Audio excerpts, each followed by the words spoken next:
back to my channel. My name is Mariah, and here on my channel I post lifestyle, university, and physiotherapy related content. So if you're interested in that, make sure you subscribe and turn notification bell to all so you never miss a video.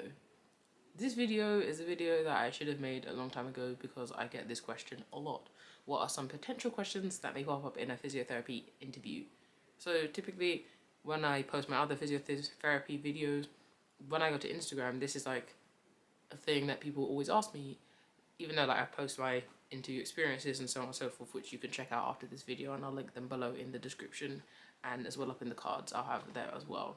So I've written down some questions, some potential questions that you may be asked in your physiotherapy interview beyond the typical traditional ones of why did you choose this university and why do you want to be a physiotherapist. So I'll just get into it. So beyond those typical questions, you may get scenario-based questions. So in the scenario-based questions, you may get a question just like, okay, Janice, who is 84, has slipped and dislocated her hip. Janice has been, she was rushed to hospital and she had a hip replacement surgery, blah, blah, blah. You get a little background information, let's say. And they may be like, here's 4 options what you can do with Janice. You could do this treatment with Janet. Like, okay, and let's expand the scenario. And Janice is refusing, like, your aid, refusing any help, or whatever. Doesn't want to speak to the physio, doesn't even want to speak to the doctor. A, do you just let Janice do what she wants to do and not treat her and be like, well, that's your business? What's it called? 2, do you explain the benefits of your treatment to Janice so she can understand how she will improve based off that? Or like so on and so forth. 3rd, let's say, do you tell your manager or someone above you that your patient is being difficult and that they maybe would benefit better being seen by someone senior to yourself?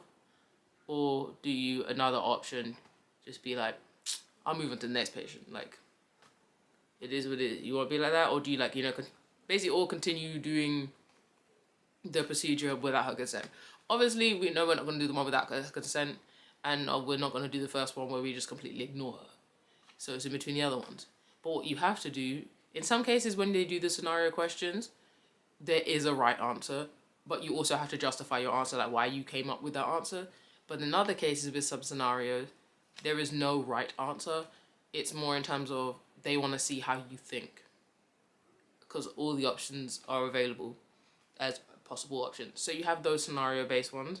When it came to like interviews, the only 2 universities that gave me like scenario-based interviews were AECC and St. George's. They gave me some scenario-based stuff. It wasn't all scenario-based, it was just some scenario-based things. And I think in terms of those different styles of questions of one being right and one being like more something to test myself, I say the one for St. George's probably was something more like, okay, there maybe is a right answer wrong here, but they also just want to look at your thinking, so it was a mixture of both. And then I'd say the AECC one was more like, no, there is a right answer, you just have to justify it, type thing. That's what I think it was in that sense. So you may get them about different things. It may not just be health related scenarios. It could just be general life scenarios, like how would you deal with this in that situation type thing. So yeah, I've noticed I say type thing quite a bit, but anyway, yeah, so that's some sort of thing there. Or other things that you may get asked is, I'd say just be up to date with the general news in the healthcare sector, or just general facts. So right now, you're not lucky, but like right now, the obvious thing going on is the pandemic. So being aware of how a physio could benefit like the rehabilitation stages of someone getting COVID, that is a possible question that you may be asked. Not every university will ask that, but some may ask, and it's always better to be prepared, or like what your role could be in that situation, or how your skills from a previous degree will assist you in this situation. That's also another thing that you may get asked, is like, oh, I saw you did, for my case, it'd be like, okay, I saw you did sport exercise science. How would you say your sport exercise science degree will shape you to be a good physio? And I'd be like, oh, it'll shape me in this because I have the prior knowledge, and it'll shape me in this because of blah, blah, blah, blah, blah. You know what I mean? Like, stuff like that. Another thing is, they'll ask you questions like, beyond asking you why you want to be a physio, they want to know what you believe a physiotherapist entails, like what a physiotherapist does. And they don't want just a textbook one. Obviously, in this point, you kind of throw in some of your experience. You'd be like, oh, I believe or I know that a physiotherapist does this because, it's called, based off the fact that I did 2 weeks work experience shadowing a physiotherapist, and these were the techniques that came across when someone had this type of injury. That, don't get me wrong, you don't have to always go into that much detail, but it's always good to, when you answer a question, if you can, throw your personal experience in there, because then it shows like you're not just chatting out your ass, to be honest. You know what I mean? It's kind of like that. As I already mentioned, current situations, being aware of how a physiotherapist may be able to assist in that. And also there's the multidisciplinary team, like how everybody works together. That's really important to show that you're willing to work together. If you don't seem like a team player, it's kind of like, you may be better in private healthcare, but at the same time, it may be looked down on kind of thing. Because, really, when they're interviewing you, they want to see if you hold those NHS core values, because that's kind of how the degree within the UK is kind of held. It's held up to the HCPC standards, and the NHS standards is usually what most universities will assess you on in your interview. So just make sure you have those. I'd say make sure you're aware of what they are as well.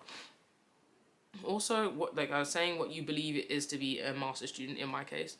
It's like, you have to obviously recognize that it's not going to be the same way as you conducted yourself in your undergrad. Maybe put your hands up and be like, hey, yeah, in my undergrad, I did this and this and this wrong, and that is where I went wrong, and now I'm aware of this and that is what I'm going to, seek help for, or this is what I'm going to improve on, and I'm not going to let it hinder me, blah, blah, blah, blah, blah.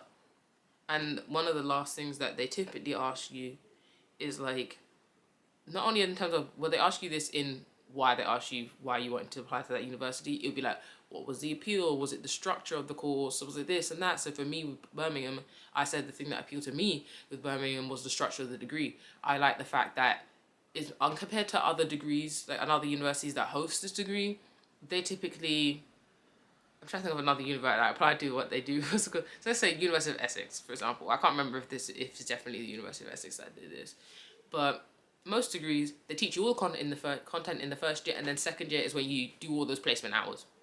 Cool, that works, I suppose. It depends on each individual. What I like about Birmingham is that, like, you learn most of the content in the first year. You have 2 placements, and then the other 4 placements are in the second year, whilst also learning like 2 modules of content and doing a dissertation. So it's like a nice little balance, because I feel like if I just did all my content in my first year, by the time I get to the placement, I may have forgotten it. So to avoid that, I like that. And I also like that the way they mentioned that we were tested, it wasn't like you're sitting in a hall or anything. I'm not that great at those. So you kind of got to play to your strengths. Another thing that you may be asked, that I've got written down here, is how will the course help you with your future? That is something that, don't get me wrong, they don't expect you to be like, I'm going to specialize in MSK, and I'm going to be in that hospital, and I'm going to be doing that. They don't expect that. What they expect from you when they ask you that question is you be like, okay, this degree will open doors to me. I know I want to go within the NHS, or I want to go in private healthcare, or even if you don't know, just be like, this degree will open doors to me, allow me to register as a physiotherapist, and beyond there, maybe during the degree, I'll find things within the modules that I really enjoy, and I would realize where I want to specialize in. Just be honest, open and honest with them, because they're going to know when you're BSing. Like, it's obvious, So I'd say those are like the things that may potentially come up in your physiotherapy interview that I feel haven't been mentioned too much, and they're not your traditional thing. Not every university will ask you these, but I just think it's something to bear in mind, just in case you are dwelling on that. And yeah, I hope this helps all the people who ask me for things on the always in my DMs, just like, hey, do you have a, I'm like, yeah, I'm gonna send you guys here now. But I'll see you guys in the next video. Bye.